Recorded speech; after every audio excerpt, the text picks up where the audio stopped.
So is there any what's the word, armchair psychology to be had there? Like, fantasy, was this like, you can travel the world through a book or some cliche like that? Was there like an escapism, or was it just like this is some pretty dang good writing? Yeah, I think it was mostly fun. Um, and I think because reading and writing, um, yeah, came from a fun place for me. That's Hmm. still the foundation that I have, that I feel really grateful to have. That it wasn't like an annoying school assignment that I Right. had to Right. fulfill. Especially with writing, like no one was really telling me to do it. Hmm. And so it felt like this really free space to Yeah. explore and play around in. Yeah. No doubt. I wonder, the name of the podcast is the Chills of Will podcast. Those lines that of which you have many in your writing, those lines that I remember, that your readers remember, they can spit out upon request, upon demand. Those, running through your head, those lines, those excerpts, those passages that really thrill you. Even up to today, I mean, were there any like just life changer, maybe too strong of a word, but any that really just changed the trajectory, and you Yeah. just saw like the potential of words? hmm Maybe that's a long list. Um, yeah, no, I mean there have been a bunch. I'll mention a couple. One of the um early ones was actually well, I guess it ended up being like a couple books, but it started because I think I watched the movie The Hours. Um, Mm. like was it in middle school or like early Oops. high school, which is like pretty intense for Yeah. that age. I mean, also I watched Angels in America, the like HBO Oh added yeah. in high Oh yeah. school because my high school GSA was like showing it. So like pretty mature stuff. Hmm. Hmm. But I mean, watching, yeah, Angels in America was also pretty like moving and Right. life-changing too. Um, but yeah, so The Hours, which led me to reading the book by Michael Cunningham. Mm. And I think because the writing was so lyrical, and it was clear that, he spent time on his sentences, Hmm. and the sound of the sentences was just as important as the character development and, where the story developed. Um, so then that led me to reading Virginia Woolf, All right. since she's a character in that book, and Ah, specifically Mrs. Dalloway, because that whole The Hours is really modeled after Mrs. sure. Dalloway, right? Okay. And the structure of, the single day in a woman's life, just multiplied by three, Hmm. in The Hours. So then I read Mrs. Dalloway, I think sophomore year of high school. And I went to a pretty amazing public high school in Newton North, Hmm. and had some really fantastic English teachers who were really encouraging of my reading and my writing. So Good. shout out to Miss Kish. Yes. My sophomore year English teacher was amazing. I have to send her a copy of the new book. Please do. Um, so yeah, and the lyricism of Woolf's writing, I Hmm. became really obsessed with. So actually, I started writing. I shifted from the fantasy kind of fan fiction that I was writing to basically like Mrs. Dalloway fan fiction, where I employed this really basic level stream of consciousness style. Okay. I just became really into that kind of interior voice, that Hmm. interiority, where you're really inside characters' minds, and it's very voice driven in Hmm. that way. And again, like really attentive to how sentences sound. Um, so I think that led me to reading more poetry, Hmm. like outside of class. Um, because I realized how much I loved that kind of lyricism in Yeah, writing. Yeah, definitely. It's kind of a two-part question tied into, am I correct that it's doctor?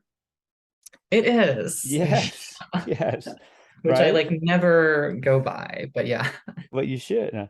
So you're obviously, you're a teacher, you're a professor, you're an educator. I wonder how that informs your writing and vice versa. And then also just kind of like, in contemporary times, well, obviously contemporary times, like what are you teaching? What's really resonating with your students? Mm, yeah, I love teaching. It's um Yeah, it's not something I anticipated getting into or enjoying so much, Hmm. in part because my parents are teachers, and for Oh a yeah. while I was like, I want to do something totally different from my parents, don't want to be like them. But of course, I feel like I'm basically becoming my mom in a bunch of ways, which is kind of Same. terrifying, Yeah. but that's how it goes. So, I just have to practice a lot of self-awareness. Yeah, so teaching definitely influences my work. I mean, teachers say this all the time, but it is so true, like how much I learn from Hmm. students. Um, and just talking about poems because they'll always have different interpretations.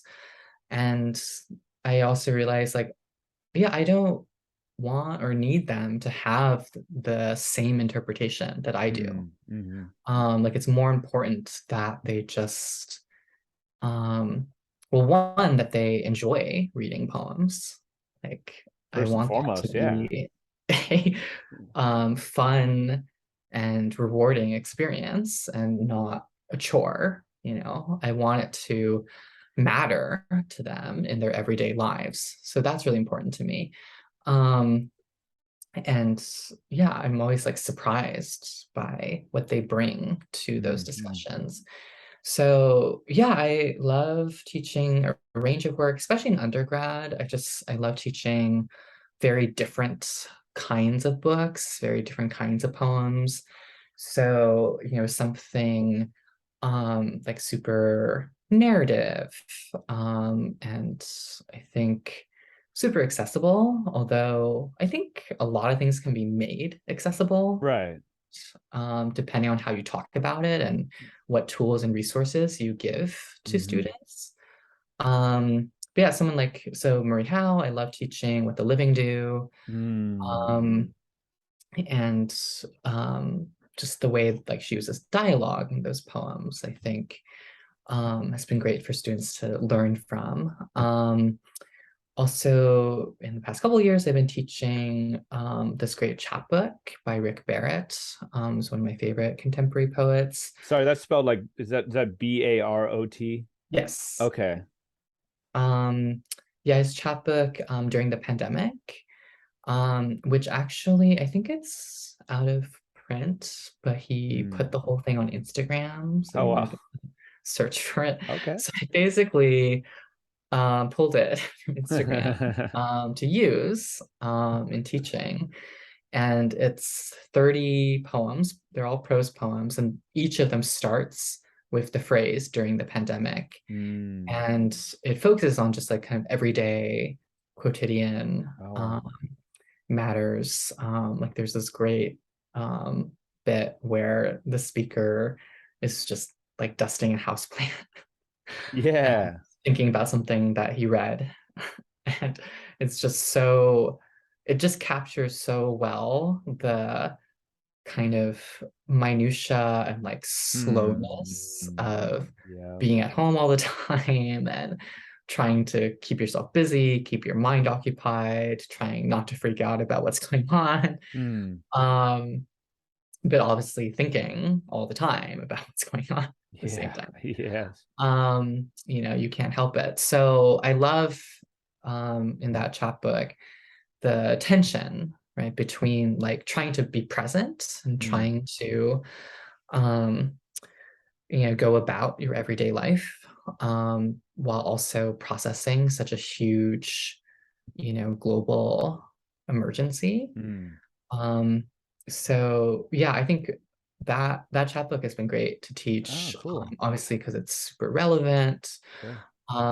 but also like it's a really nice way to talk about like the prose poem and to talk Hmm. about this kind of like almost like a diary of, Mm. because it's like 30 entries in a way, Yeah. as though it's like Yeah. over a month of like isolation, Yeah. quarantine.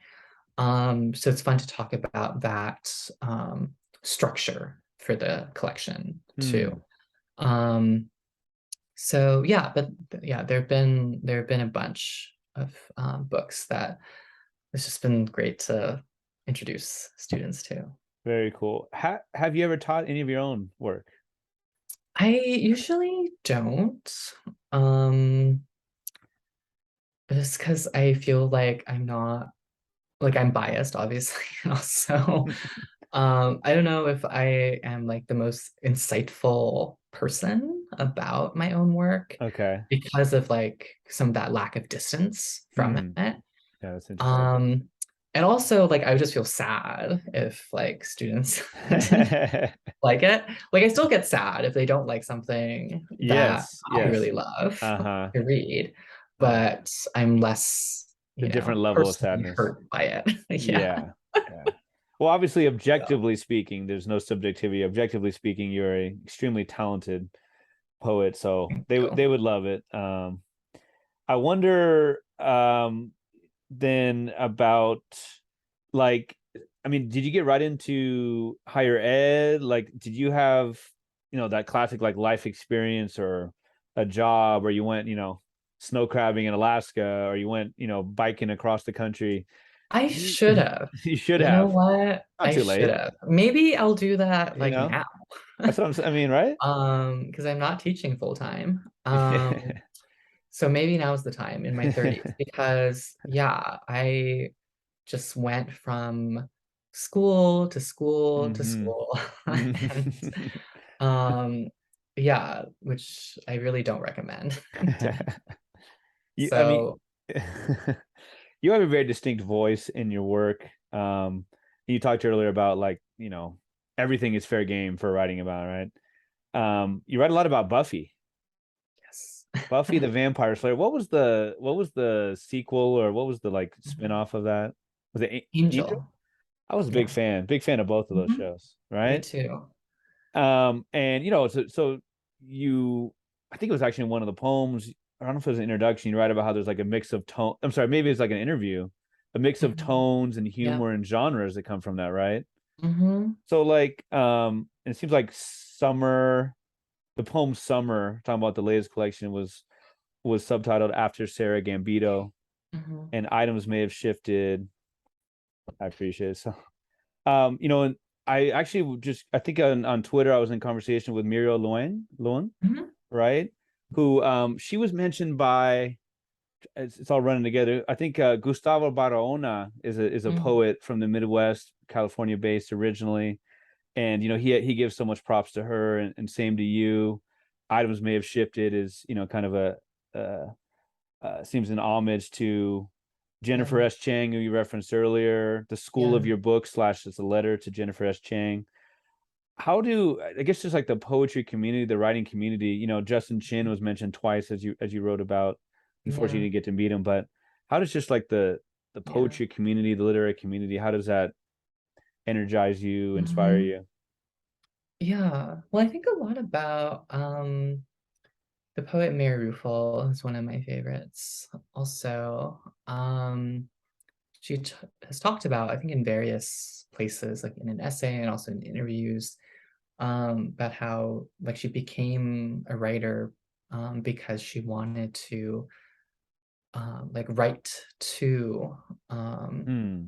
the people that she loved reading, um, whether they were alive or not, through her own poems. And so, yeah, I really do think of poetry as a form of communication in that way, in a really deep form Hmm. of communication. Um, because, I mean, obviously, you're engaging with someone on a personal level, but it is also this creative, artistic act, and you're responding to Mm. their work, responding to how they've, inspired you. So yeah, those friendships and conversations have been so important to me. Yeah. I used to think, oh, to be a writer, you just have to go off, you know, be alone in a cabin in the woods, surrounded by like just nature. And Turn off I mean, your that's still Wi-Fi. like Yeah, appealing yeah. at times. Sure. Um, but I thought like, oh, you need like complete quiet, you have to be completely alone and just, kind of retreat into your own thoughts and imagination. Um, and I mean, I think there's something to be said about the value of solitude as well. I think, we live in a culture that really undervalues Yep. solitude, and Hmm. yet it's also like such an extremely lonely country, I think. Mm. Um, so yeah, I think for me, there's a balance between, yeah, when do you kind of retreat to Mm. yourself and learn about yourself Mm. through that solitude, which is really important. And then when do you, learn about yourself and about the world through connecting with Mm. people, which is also super important.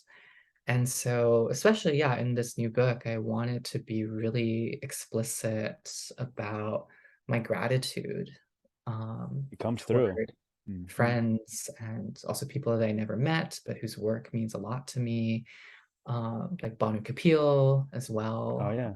um, whose 12 questions has been such an important presence in my work. So that sequence, a small book of questions, is organized around the questions that she uses in her book, The Vertical Interrogation of Strangers. Oh. Well, I want to shout you out as a great Twitter follow. So if you're listening to this episode, it's Chen Chen writes. Obviously, he writes WR. You're a great Twitter follow. Recently, you tweeted, "Nothing consoles me like poetry, and nothing shakes me out of comfort and complacency like poetry." Mhm. I got to think that like that being in that community is something that kind of shakes you out of that complacency as well. Yeah, absolutely. Yeah, um there's so many like just being asked a great question by a friend, by someone who like knows my work Mm. well and kind of knows my thinking. Um yeah, that can send me in a whole other direction. Like for instance, since we mentioned Muriel, I mean obviously she has this wonderful piece in her second book called This Is to Live Several Lives, which Mm. is like this hybrid essay, poetic essay. And the form of that was really influential for Items May Have Shifted in my book. Mm. But also, I had this whole conversation with her back in 2018 when I was at this writing residency in Knoxville. And I had a wonderful time there. I had some really fond memories. And one of them is this, I think it was Skype at the time, just so funny. Ew. No, I'm just kidding. Because everyone is like, Skype really fumbled it with It really did though. this Oh my era God. of video communication. It's all about Zoom now. Yeah. So I remember, yeah, talking with her, and I read her a poem that I was working on. It was still very much in progress, but she just asked this question because, like, the poem that I was working on, which is also in this book, um, involves like me thinking about having dinner at my parents' place. So that poem, I think, is called "The School of Song Uno in Dinner Time." Mm. Um, and so I read her an early version of that, and she had some great suggestions. And she also just asked, like, what if you um, wrote or just thought about your parents coming to you? Like, what if they had to come over to your place and kind of Hmm. like be on your turf and Right, right, right. kind of have to act and talk on your terms? So that was like really vital, Hmm. actually, that she asked that, because it led to this whole other poem. I think one of the best poems in the book, I Invite My Parents to a Dinner Party, came out of that conversation. Oh, so So cool. yeah, I would not have written that if not for that question. Oh man, vital's the word for sure. Very, very lively for sure. The most recent collection. Now, pardon me, I've got so many dates going through my head. When was the publication of Your Emergency Contact? September 13th in the Yeah. US, and the pub date for the UK edition is October 20th, but it is kind of out already, Hmm. at So least from the publisher. Yeah. okay. So I mean it's new in the world. You know, it's called Your Emergency Contact Has Experienced an Emergency. You have some great long titles, including that one, you know, Thank some you. of the poems themselves. I'd love to know, and maybe it's hard to even specify because there are so many different poems, but like seeds for the book. See, I guess, you know, the title. I don't know if those are one and the same. Mhm.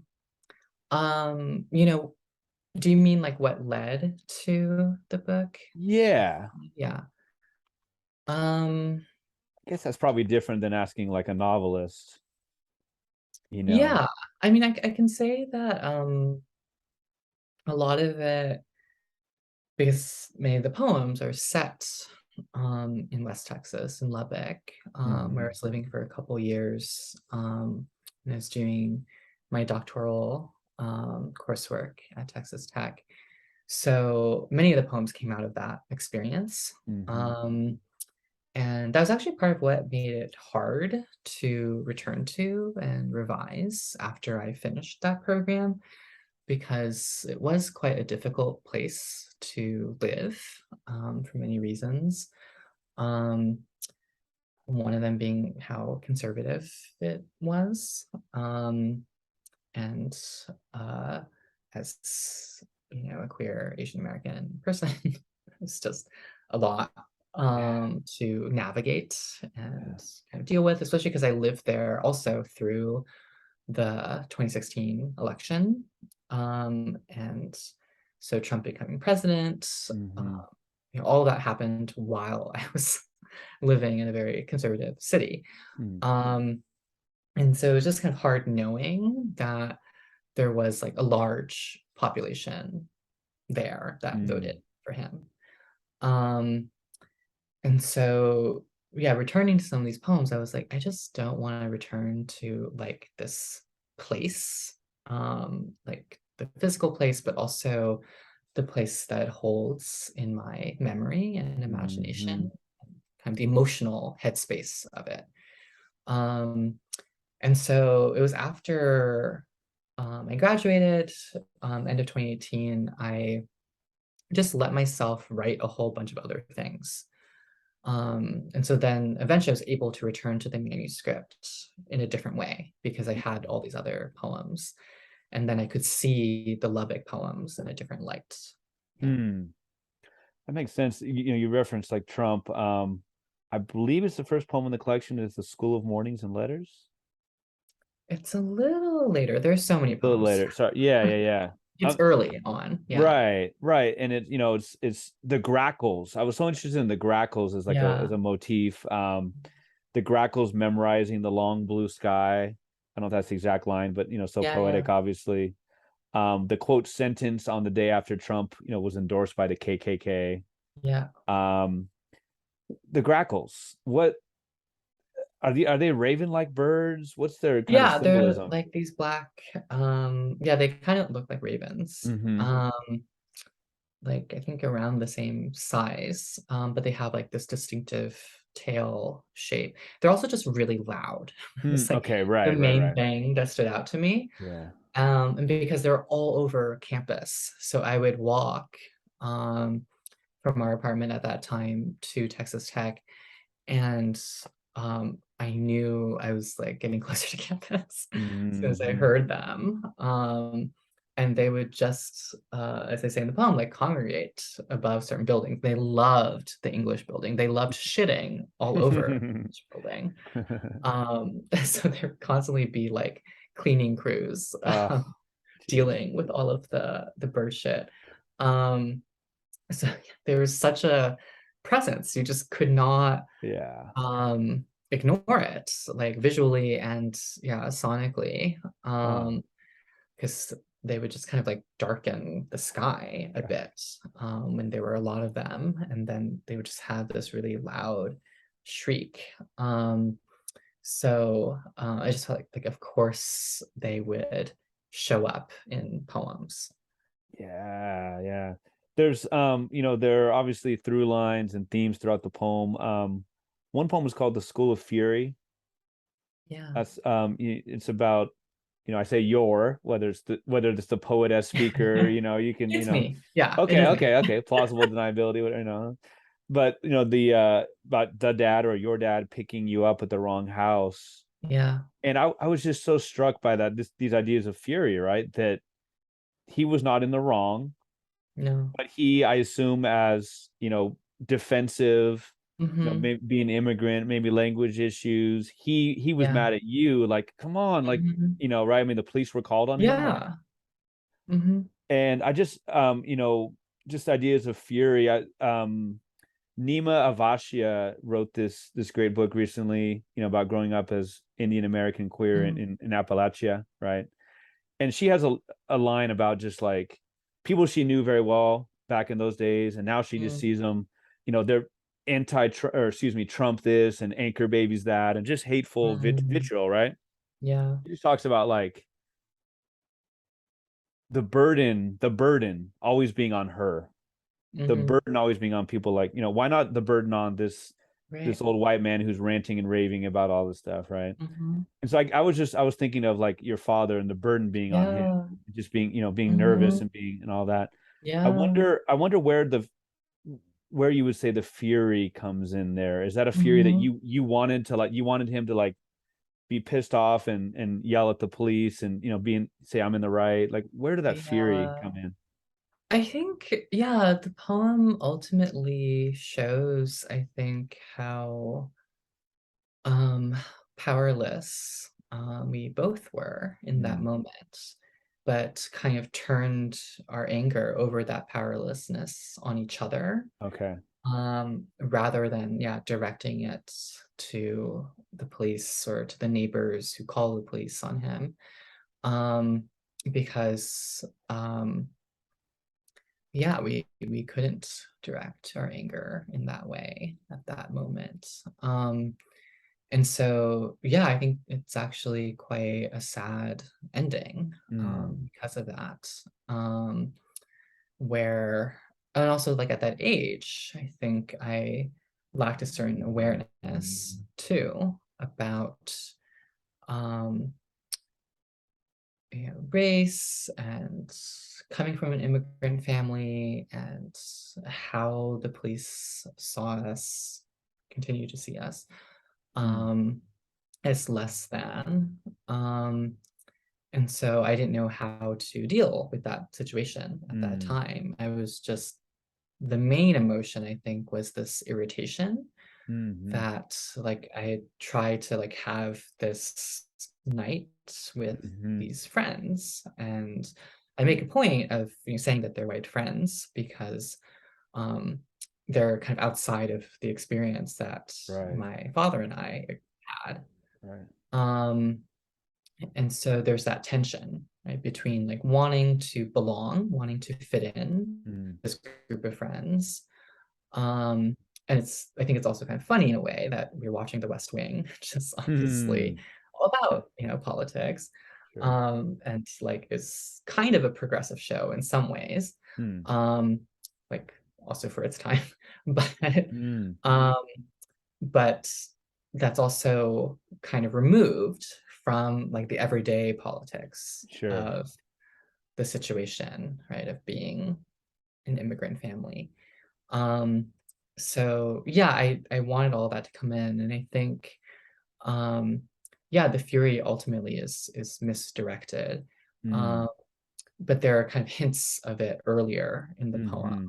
kind of from the more adult perspective, like looking back Yeah. at that age, right? Like middle school. Yeah, I mean, there's some really interesting lines just on a craft basis, just very poetic, very beautiful and sad and all the above. Like, and we worship immigrant hardship. We worship immigrant hardship instead of building a home more breathable. Ooh. Mhm. Quote, through hugging my white friends, see you in class, dash, hyphen, see you in class because nothing was wrong. You talk about kind of like, okay, fitting in versus, Yeah, right? like avoiding what the actual, yeah, emotion was. Yeah. Huh. And there's another poem called Study Abroad that starts off with, quote, your white classmates treat you like a dictionary with legs, and sometimes you like it.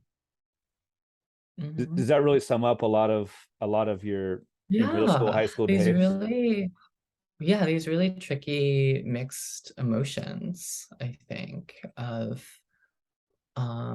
feeling appreciated or validated in a Mm. certain way, but it's also based on like a stereotype, or it's based on like a weird expectation to like be an expert, Hmm. um, when I was like, I'm also a student in this study Right. abroad program, Right. but I'm treated differently from everyone else because of how I look and my family history. Yeah. Yeah. Obviously, identity comes through in a lot of the poems.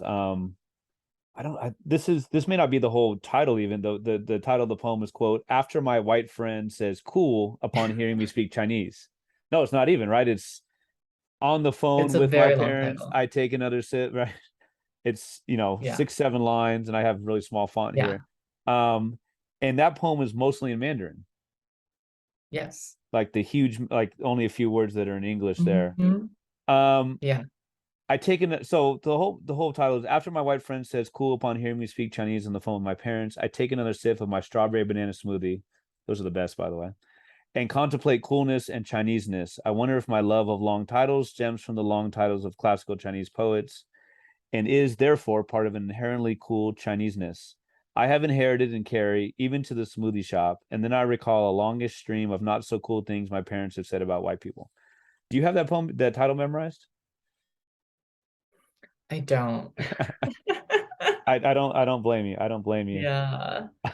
That, I mean, is there a Guinness Book of World Records for the longest title? Like, I don't, I don't gotta know. be up there. It is long, and yeah, I really wanted to push it. Mm-hmm. Um, because yeah, and I think that's something that also, yeah, when I work with students, I tell them like, yeah, pay attention to your tendencies, pay attention to Mm-hmm. what you like doing Yeah. in language and like really lean into it. Hmm. And so, noticing that like, oh, I love long titles. So let me try to make the longest one that I Right. can. Right. Um, and then it was also a way to like play with the juxtaposition of English and Mandarin, where like we Hmm. have this really long title in English, and then the poem is like pretty short as well, but then yeah, Yeah. like mostly in Mandarin. And so in a way, it's like I wanted to give a reader, like a non-Mandarin speaker, a way in, where at least they could read the title and Mm-hmm. Mm. still get something from that, even if they don't kind of continue, Sure. um, or don't, read all of the Mandarin. But again, like the Mandarin is like pretty basic level. Mm. It's not like that hard to look up, especially if you have um like there's an app or there's a website actually where you can basically write out characters Mm. without knowing the pronunciation, and it will find that character for you. So it's a bit of a process if you don't know the language at all. Um, but it's doable. I've done this Yeah. exercise, not with my own, but Uh-huh. I've done this in class with undergrads with a poem by Mary Jean Chan, who's a British Chinese poet, Oh, okay. from her book Flesh, um, where there are quite a few Mandarin words in this one poem. And yeah, I had them read it, look up the words, piece it together. it didn't take like that long actually, and I think they're all like surprised that Mm, they had that access, right? So again, like something that seems difficult or a challenge initially, when you have the tools, right, and hmm. kind of guided through the process of learning, um, yeah, it opens up, and then you can read other things. I mean, I like how seemingly this it's not even that it's not even a craft thing anymore. It's just like that's the way it is. You know, so many more poets and writers seem to be not doing the translation if they don't want to, Yeah. right? It's so cool that it seems to be Hmm. becoming more, hopefully more and more, mainstream for those who want to do it. Yeah, But I think you have so. so many interesting ways of of using your structure, your craft. The poem Higher Education, there are spaces and columns, clearly defined Hmm. columns. There are italics for the friends' words. Um, some doctor's note and some of the others, like I guess you would classify as prose, right? Some would Hmm. be maybe more the Right, classical. prose poem. Yeah. Right, right. We talked about items may have shifted. You have a lot of ellipses and almost, right? Almost Hmm. looks like dad or almost looks like your uncle. Just Mm. really playing around with it, but like so many interesting ways. And then, even with the epigraphs, the Marina Testeva, Betaiba. okay, is life as a sack with holes, and it's a little bit more Yeah. deep. And then Justin Chin's is lick my butt, right? Yeah. So it's just like so many different Hmm. things brought in, and it just comes together in such a cool collage. So I was incorrect. The first poem was called A Favorite Room, Hmm. right? And that's about the butterfly skeleton and Yeah. aspirations, right? Hmm. What's being aspired to, I guess, in that poem? I think, yeah, wanting to grow in certain ways. And I think I'm kind of poking fun at my own obsessions a bit. Hmm. Because I say, like, oh, we could become less predictable gay men obsessed with our mothers. But of course, like, that's the obsession. So, like, I'm acknowledging it as I'm, continuing to follow it, Sure. as well. Um, so yeah, I think it's like wanting um kind of a new direction Hmm. in life, but also realizing that, your past follows you around and you have the history that you do. And that can actually be a great thing as well. Hmm. Keep exploring. Definitely.